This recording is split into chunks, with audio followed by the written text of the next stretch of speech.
Servicio Divino de Palabra, domingo 1 de mayo de 2022. Apóstol Hermann Ernst.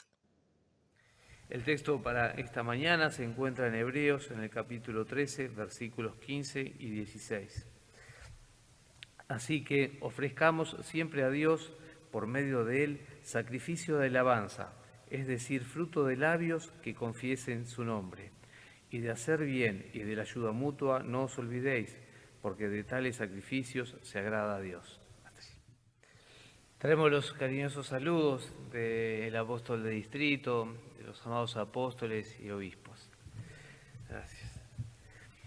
Hermanos, hoy tenemos la oportunidad nuevamente de reunirnos a los pies del altar del Señor y esto llena de alegría el alma porque sabemos que es lo que nos espera.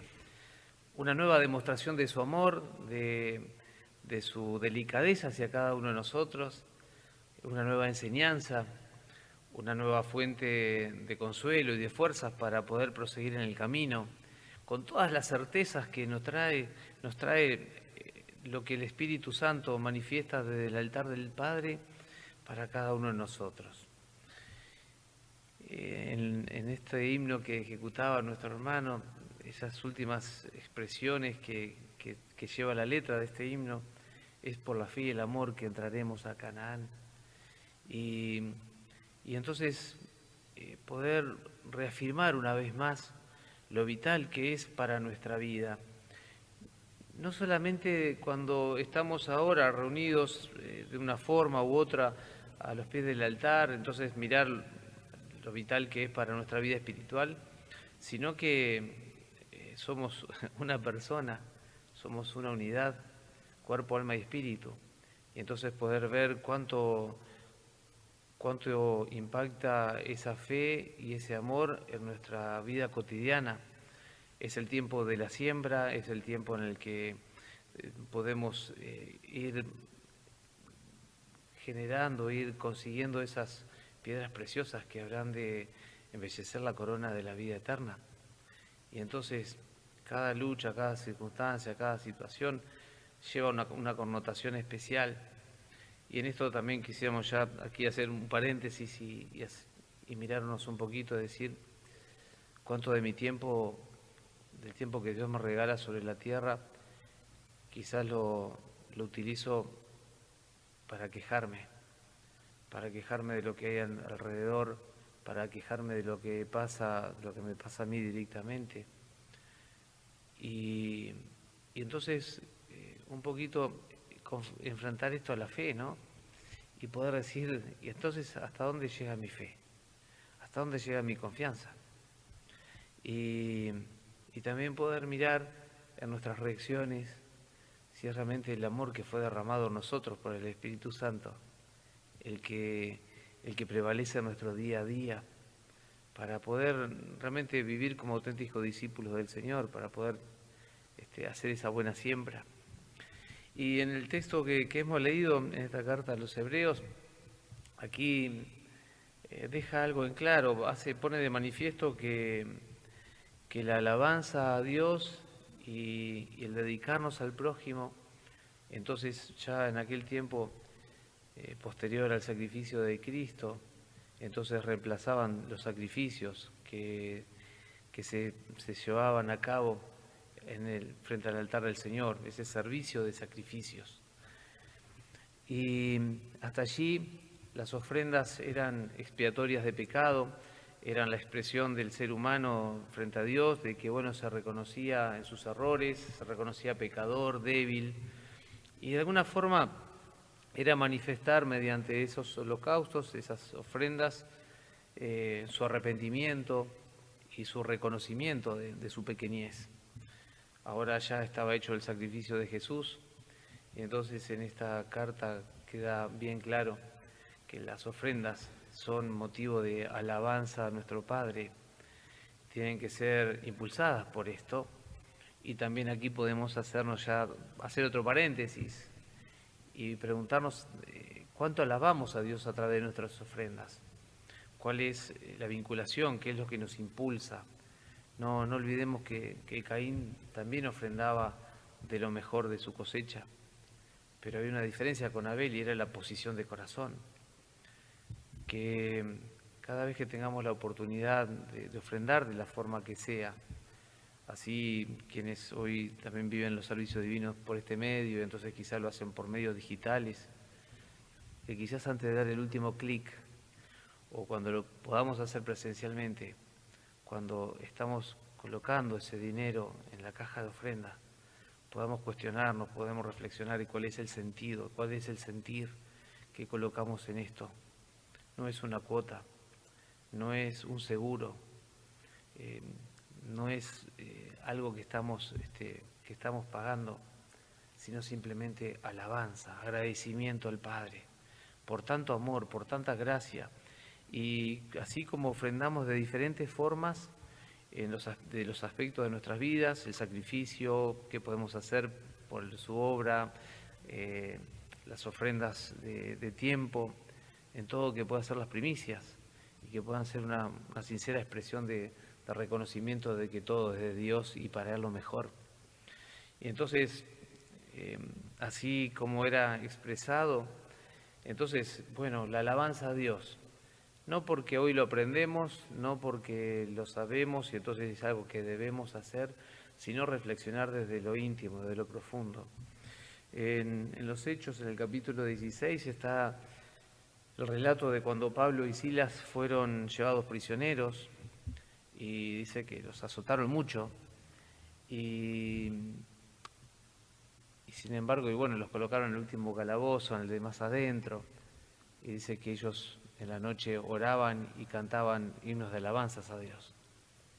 No es que Dios nos pide que siempre estemos exultantes y con una gran felicidad, porque claro, las situaciones que nos tocan atravesar golpean nuestro ánimo, golpean nuestros sentimientos, aún hasta nos pueden llevar a quizás hasta un sentimiento de agobio, sino que poder mirar y entonces la alabanza a Dios desde lo profundo del alma, a pesar de las situaciones que estemos viviendo, porque nos sentimos y nos sabemos amados por Él, porque sabemos que cada circunstancia, cada tribulación es una oportunidad de vencernos a nosotros mismos, de negarnos a nosotros mismos, porque nuestra personalidad, nuestro intelecto, nuestro espíritu humano nos lleva a tomar consideraciones que no son propias de un hijo de Dios y a decir, yo no merezco esto. Esto, pues uno puede decir, sí, es una injusticia, pero ¿cómo me puede pasar esto a mí? Sino poder decir, Padre amado, yo sé que tú estás conmigo y contigo sé que puedo atravesar cualquier situación y cualquier realidad. Y entonces, hermanos, en la oración, qué hermoso que es cuando nos ponemos a orar y muchas veces quizás de rodillas y muchas veces quizás corriendo alguna lágrima por nuestras mejillas. Y ya en la misma oración poder decirle al amado Dios que le agradecemos que ya sentimos su paz. Sabemos que cuando le digamos amén, la situación va a ser la misma. Pero en la misma oración, cuando estamos hablando con Dios, nuestro Padre, ya sentimos la paz que nos inunda. Y esto, hermanos, tiene que hacer a esa relación y esa es la alabanza que nuestro Padre Celestial espera de nosotros. Saber que lo importante son las cosas que no se ven, que esas son las que permanecen para siempre. Y entonces, así, como decíamos, Dios no nos pide que estemos siempre exultantes, pero sí que cuando nos pase lo que nos pase, podamos arraigar nuestra fe cada día más. Tenemos la gracia de saber del camino que nos trazó nuestro Señor Jesucristo, saber que su sacrificio fue una prueba de amor, dice en el versículo 12, por lo cual también Jesús, para santificar al pueblo mediante su propia sangre, padeció fuera de la puerta. Esto significaba, hermanos, todo el contenido que tenía morir crucificado. Era tal el desprecio de que no era digno de morir dentro de los límites de la ciudad. Morían afuera, lo llevaban afuera. Llevaban la cruz o el madero de la cruz atravesando toda la ciudad, todo el pueblo, para que vieran que se había hecho justicia. Y entonces también así lo hizo Jesús. Por amor a nosotros, padeció fuera de la puerta, con todo, como decíamos, con todo el significado que ello tenía. Tenemos la gracia, hermanos, de saber que Él nos prepara un lugar, que está preparando un reino para nosotros. Dice, porque no tenemos aquí ciudad permanente, sino que buscamos la porvenir. Y esto, entonces, también, en ese ejemplo que poníamos de Pablo y de Silas, ellos miraban más allá, esa ciudad que está por delante, la que está por venir, y entonces saber que las cosas aquí en la tierra van a pasar, y que muchas veces esas circunstancias, esas situaciones, nos permiten descubrir la capacidad de porte que tenemos. Nos permiten ver de qué forma a veces nos detenemos y miramos hacia atrás y nos damos cuenta de qué forma, como dice ese himno, Dios hasta aquí me acompañó, con su gracia y paciencia. Y entonces poder, hermanos, vivir bajo esa alabanza y de saber que Cristo es el que venció el pecado, venció la muerte, y es el mismo, el de ayer, el de hoy y el del futuro, dice en el versículo 8, Jesucristo es el mismo ayer y hoy y por los siglos. Y Él es aquel que nos invita a su mesa, es aquel que nos invita a tomar parte con Él, y es el que está esperando a que nosotros podamos prepararnos como sus hijos, como su pueblo. Dice, y vendré otra vez y os tomaré a mí mismo, para que donde yo estoy vosotros también estéis. Entonces, hermanos, en esa plena confianza en Él, entonces se tiene que ver en nuestra vida cotidiana. Esto tiene que impactar en nuestra vida, en la confianza que tengamos. Hoy podemos decir, sí, bueno, aquí quizás en casa, mirando la pantalla, uno toma valor, toma fuerza, ve las cosas desde el punto de vista del que nos eleva el Espíritu Santo. Pero tenemos que recordarnos, hermanos, para el día de mañana, para pasado, para el futuro, a ver hasta dónde llega mi confianza en el Señor, hasta dónde llega ese valor que tomo, porque sé que Él está conmigo.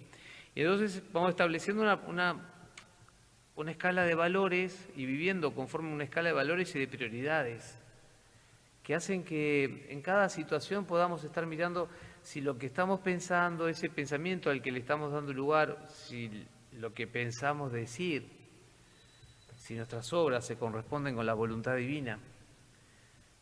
Quizás la mayoría obraría de una forma, pero nosotros tenemos el valor de plantarnos y ser diferentes, porque nos espera un reencuentro con el Señor.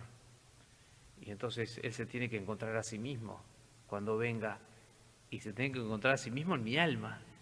Entonces, vaya, si tendré que negarme a mí mismo. Y esto, hermanos, es la hermosa tarea, es el hermoso trabajo, porque hace que nuestros comportamientos vayan modificándose, vayan cambiando. A veces nuestro enemigo también, para quitarnos mérito, nos dice, lo que pasa es que te vas poniendo viejo.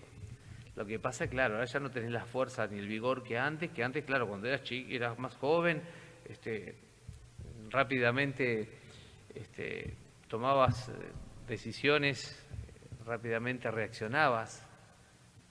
Hay un crecimiento y una maduración en el alma, queridos hermanos, y confiemos en esto. No es en vano que cada domingo tengamos la oportunidad de estar bajo el servicio divino de palabra y que cada miércoles tengamos esa palabra pastoral. Todo va quedando acuñado en el alma, todo va tomando un valor. Y entonces también seamos felices porque hay una evolución como hijos de Dios. Cuando esto es así, cuando entonces tenemos, como decíamos, esa escala de valores y lo priorizamos, el amar al Señor con todo nuestro corazón, nuestra alma y nuestra mente, y al prójimo como nosotros mismos. Cuando sabemos dejar de lado las posturas y quizás las cosas a las que la sociedad nos impulsa, porque como fue dicho, bueno, porque todos lo hacen, y entonces nos decidimos orar diferente como nos enseñó el Señor. Y entonces, hermanos, en ese orar diferente a lo que quizás uno puede ver mayoritariamente en la sociedad, la segunda parte del texto, que dice, y de hacer bien y de la ayuda mutua no os olvidéis, porque de tales sacrificios agrada a Dios. No solamente se trata del solidario que podamos ser, se trata, hermanos, de ver en el lugar donde nos desenvolvemos, tenemos que hacer el bien a nuestro alrededor, donde muchas veces las personas han ido ganando en descreimiento hacia las autoridades, hacia las instituciones, hacia las iglesias. Y allí es donde tenemos que ir haciendo el bien, porque como decía Jesús, en esta situación que se vive hoy en día, entonces son como él lo decía desde el tiempo final, dice, como ovejas sin pastor. Las almas van para un lado y para el otro, buscando formadores de opinión para basarse en algo, para tomar alguna guía. Están buscando permanentemente algún líder o alguien que un poco responda a lo que como ciudadanos, entonces nos marque una línea, una ruta a seguir. En estos tiempos es donde tenemos que hacer el bien y ese bien, hermanos, hace a que el mejor bien que podemos hacer es proclamar el Evangelio. Lo mejor que podemos hacer es anunciar a Cristo y dejar ver, hermanos, de que con una fe firme, una fe fuerte, también se genera una capacidad, veamos Gálatas 5:22, ¿no? Una capacidad que está basada en esas virtudes divinas. Y también cada tanto nos hace mucho bien poder revisar esas virtudes y mirar hacia atrás y ver nuestras obras y cómo nos hemos conducido, cuánta benignidad en nosotros, cuánta bondad, fe, mansedumbre. Y entonces también poder trabajar en esto, hacer el bien al prójimo. Hermanos, está el que podamos crecer cada uno en la fe y fomentar que los demás puedan crecer en la fe, porque como una consecuencia también, entonces vendrá el crecimiento en la capacidad de amar. En estos tiempos en la sociedad hay personas que desean el bien, hay muchas personas que están, como bien podemos decir, tienen una buena inspiración, están bien orientadas, tienen buenas intenciones, y entonces quizás crecen o profesan un amor a la ética, un amor hacia la filosofía, un amor hacia todo lo que hace al crecimiento de la persona en sí mismo. Pero está a la vista, hermanos, que no es suficiente para detener el mal. No alcanza con esto. La herramienta, el arma que realmente puede combatir al mal es el Evangelio. Lo que puede hacer que cambien las cosas que la humanidad muchas veces no se explica hasta dónde llega en la violencia, en las actitudes, en los confrontamientos, en la forma de no poder entenderse, en esas, a veces asumimos como desinteligencias del ser humano. Es porque buscan a través de esos otros métodos el bien y pueden ayudar y pueden hacer un poco de bien, pero no son suficientes. Es el Evangelio. El cielo y la tierra fueron pasando, las situaciones, las circunstancias se han modificado enormemente, pero la palabra, el Evangelio, lo que nuestro Señor Jesucristo nos ha dejado, eso es lo que queda y lo que vale para siempre. Entonces, hermanos, hoy la invitación es a poder crecer en la fe para que nuestra vida tenga esa impronta del poder seguir el ejemplo de nuestro Señor Jesucristo, que Él no solamente sea aquel por el cual el sacrificio lleno de amor, entonces podemos recibir el perdón de nuestros pecados, sino que sea un ejemplo permanente a nuestro día a día. Y entonces esa fe que determina nuestras obras también determina nuestra forma de amar, como lo hizo Jesús. Un amor profundo en primer lugar hacia Dios, hacia el Padre, inamovible, más allá de las circunstancias o de las luchas. Una comunión, hermanos, inalterable bajo cualquier circunstancia, que permaneció inalterable. Hermanos, y entonces aquí también volvemos otra vez a hacer un paréntesis o colocarnos frente a un espejo y entonces decir, ¿hasta dónde llega mi fe, mi confianza en el Señor? ¿Qué cosa me podría hacer que yo trastabillara la fe o que perdiera el entusiasmo que proviene de la fe? Una gran injusticia, un gran dolor que podría decir hoy que sería irreparable. podríamos tomar la actitud de Pablo y Silas, de orar y de alabar a Dios, confiando que Él sabe todos los caminos y sabiendo que nuestro paso por la tierra es apenas un instante frente a lo que tenemos por delante, vivir eternamente. Entonces, hermanos, cuando nos permitimos vivir conforme esa fe, conforme la certeza de las cosas que esperamos, viviendo en la esencia de las cosas que no se ven, como dice en Hebreos, en el capítulo 11, cuando nos permitimos vivir así, nuestra vida se llena de contenido, se llena de vivencias, se llena de experiencias de fe. Que también aquí, hermanos, la alabanza a Dios también tiene un aspecto muy especial. Cuando lo alabamos realmente a Dios, no nos olvidamos de las experiencias de fe. Las acuñamos en lo profundo del corazón. Nos podría suceder que tengamos un gran cúmulo de experiencias de fe y que nos vayamos olvidando, las vayamos naturalizando. Son cosas que, bueno, sí, que fueron pasando, fueron hermosas, nos conmovieron. Pero alabar al Señor también, hermanos, es poder tenerlas presentes y poder agradecerlas. Esos maravillosos hechos que el Señor permitió, esas, como hemos aprendido, esas casualidades apostólicas. De qué forma Dios nos acompañó con su gracia y cariño. Así, hermanos, entonces se trata de que podamos trabajar, crecer, fortalecer esa fe y entonces, hermanos, también de permitir que el amor que viene con ello, entonces también pueda crecer y podamos ocuparnos del prójimo, amándolo como a nosotros mismos. Y como fue mencionado, sí, la solidaridad es buena, pero hagamos tesoros en el cielo y enseñemos a nuestro prójimo a hacer tesoros en el cielo. Es todo lo que proviene del Evangelio, es todo lo que nos enseñó el Señor, es lo que también, entre tanto, hace que la novia de Cristo se vaya preparando. Y hermanos, y para eso Dios miró y te eligió antes de hacer el mundo. Antes de que el mundo fuese, Él ya había mirado sobre tu alma y ha permitido que conozcas su obra en este tiempo. Así que, hermanos, confesemos a Cristo de labios, de corazón, con nuestras obras y permitámonos crecer en la fe. Aunque parezca que vamos en contramano, yo sé que el Señor viene, sé que el Señor volverá y que me va a llevar con Él, si lo estoy esperando, si puedo seguir su ejemplo, si sigo su camino. Y entre tanto, una vida llena de amor al Señor y al prójimo. Y esto, hermanos, hará que cada día, cada momento de nuestros días valga la pena. Amén.